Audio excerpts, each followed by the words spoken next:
जय हिंद दोस्तों। मैं अभी आपसे एक अहम बात करने जा रहा हूं और अहम बात उनके लिए है, वो मजदूर बाप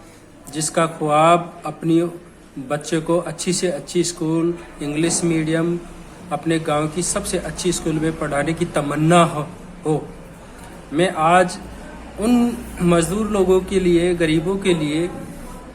उनके बच्चों के लिए आपको अहम बात करने जा रहा हूं, जिनके बच्चे, जिनकी औकात English medium school, private school में पढ़ाने की नहीं हो। आज मैं उन लोगों को कहना चाहता हूं जो मजदूर भाई हैं, जिनका हक है और जिनको सिर्फ एक परेशानी की वजह से वो अपने हक को ले नहीं पाते और अपना हक समझ नहीं पाते। हर बार मैं 4-5 साल से बहुत से लोग बाग ऐसे देखता हूँ, मजदूर भाई, उनके सामने दिक्कत ये होती है कि एक दिन की दिहाड़ी वो छोड़ना पसंद नहीं करते, लेकिन उनको उस एक दिन की दिहाड़ी छोड़ने का रीज़न मालूम नहीं है कि वो एक दिन या 2 दिन डॉक्यूमेंट्स तैयार करवाने के लिए उनकी किस्मत बदल सकता है अगर उनके बच्चे तालीम हासिल कर लें, अगर उनके बच्चे अच्छे पढ़ लिख कर सरकारी जॉब या सरकारी कर्मचारी बन जाएं। नहीं, उन्हीं की तरह उनके बच्चे पत्थर तोड़ने वाले बेगारी और मजदूर बनकर रह जाएंगे। ये वो सोच नहीं पाते। जब भी उनके सामने में वो मसला रखता हूँ कि आप अपने बच्चों को आरटीई के तहत, यानी के तहत अपन पढ़ा सकते हैं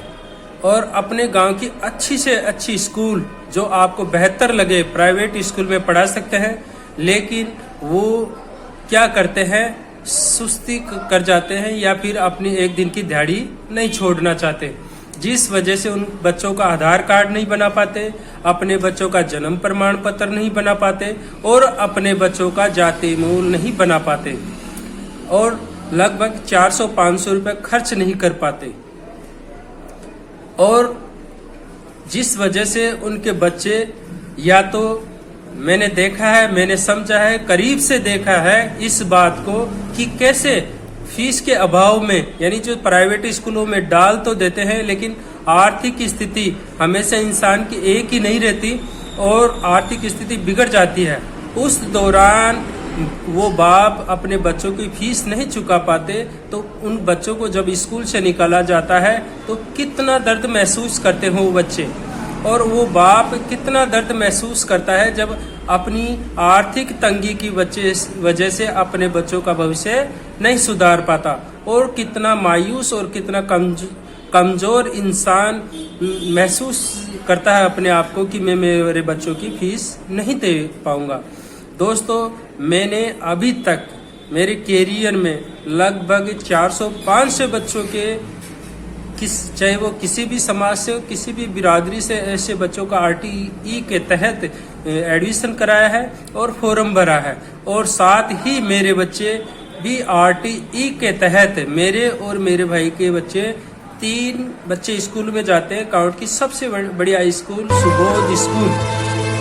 जिसमें जाते हैं, जिसकी फीस लगभग मेरी औकात या मेरे भाइयों की औकात नहीं है, लेकिन आरटीई के तहत एक अच्छी स्कूल में पढ़ पाते हैं, एक अच्छी स्कूल में तालीम ले पाते हैं। सिर्फ ये करना पड़ा कि मेरे बच्चों के डॉक्यूमेंट्स मुझे वक्त पे बनाने पड़े। अब मैं आपसे गुजारिश करता हूँ उन तमाम मजदूर भाइयों से कि आरटीई की आवेदन की तिथि 10 मई कर दी गई है, और आप से गुजारिश भी है कि जिन बच्चों का जन्म 01 यानी 1 तारीख और चौथा महीना 2020 से लेकर के 31 जुलाई 2021 तक जिनका जन्म हुआ है, उनका नर्सरी तक एडमिशन हो सकता है, और जिन बच्चों का 1/4/2017 से 31/4/2018 के बीच में जन्म हुआ है, उन बच्चों का पहली क्लास में एडमिशन अच्छी से अच्छी स्कूल और प्राइवेट स्कूल में करवा सकते हैं। जहां तक हम सोच नहीं सकते, वहां जहाँ तक अपने को दूरी नज़र नहीं आती कि मैं भविष्य में मेरे बच्चों को इस अच्छी स्कूल, बढ़िया बिल्डिंग, जहाँ अच्छी फैसिलिटी हो, अच्छी शिक्षा हो, इंग्लिश मीडियम हो, हिंदी मीडियम हो, वहाँ दिला सकूं। तो आप सब भाइयों से, मेरी मजदूर भाइयों से गुजारिश है कि आप वक्त निकालिए। भले ही आप 3 दिन मजदूरी पे मत जाइए, 3 दिन अगर आप 1500 रुपये कमा लेंगे, लेकिन अगर 1500 रुपये आप छोड़ेंगे या कुर्बानी देंगे तो आपके बच्चे 1 लाख रुपए तक आपके बच सकते हैं। और अच्छी तालीम, जहां आप सोच नहीं सकते कि मेरे बच्चे इंग्लिश मीडियम में बढ़िया स्कूल में पढ़ सकते हैं, वो आपके बच सकते हैं। और वो दर्द महसूस करिए जब आपके बच्चों को फीस के अभाव में निकाला जाता है। वो मजदूर वो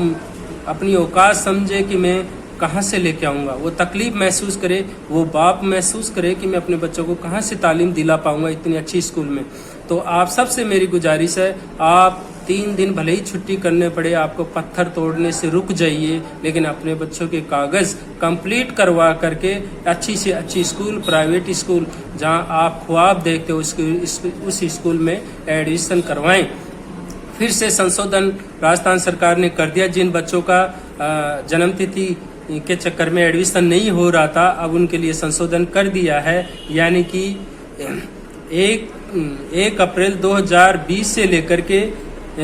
31 जुलाई 2021 तक के बच्चे भी अब एडमिशन ले सकते हैं। और 1 अप्रैल 2017 से लेकर के 31 अप्रैल 2018 तक के जन्मे बच्चे भी